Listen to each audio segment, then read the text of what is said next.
Cambridge is still on track to become Britain's capital of life sciences, bringing thousands of jobs and billions of pounds of investment to the region. That's the view, anyway, of those developing the Cambridge Biomedical Campus, which will be the new home of the pharmaceuticals giant AstraZeneca, as well as the new Papworth Hospital. They say Brexit hasn't impacted on interest in the site, as Emma Baugh reports. A sure sign of a booming economy. Cranes filling the sky. AstraZeneca's new global HQ is at the heart of Cambridge's Biomedical Campus. As a hub for research and science, it's already rapidly growing on the Addenbrooke site. There are 431 life science companies. They're working on medical devices or working on drugs, both here and around us in a 10-mile radius. So it's already pretty big. But it's already growing very fast. So last year, for example, the life sciences industry in and around Cambridge grew by a third, 33%. It'll grow by more. In the next year, we record that.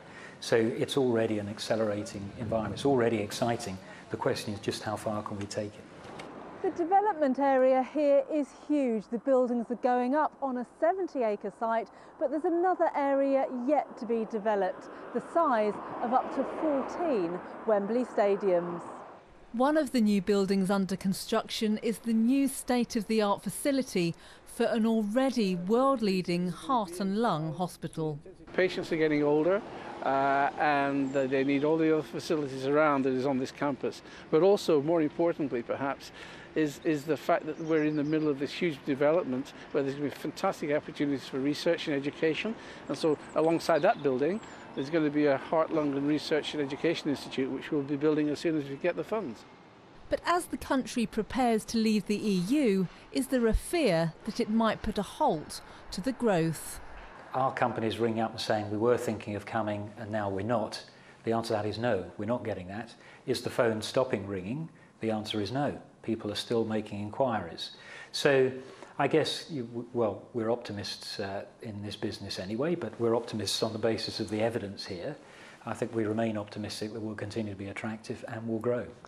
With AstraZeneca and Papworth Hospital due to be finished next year, it's hoped they'll attract more big names from the world of science. Emma Baugh, BBC Look East, Cambridge.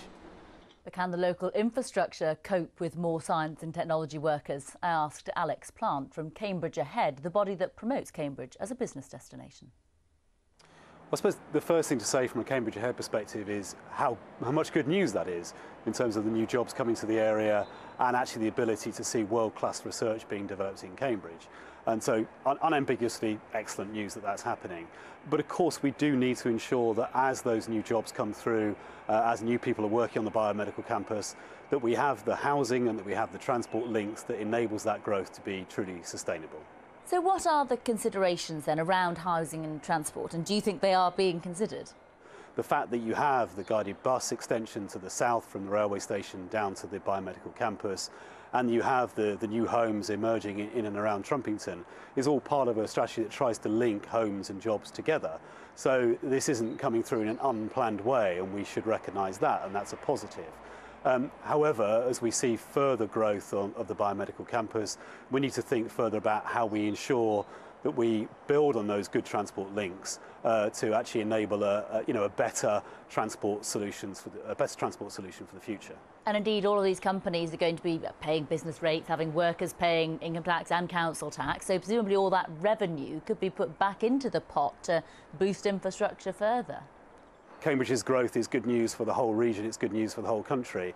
A little bit more sticking in and around Greater Cambridge would probably help us to resolve some of these housing and transport constraints and actually provide a virtuous circle so that the growth we're already seeing could develop further in a way that is beneficial for all.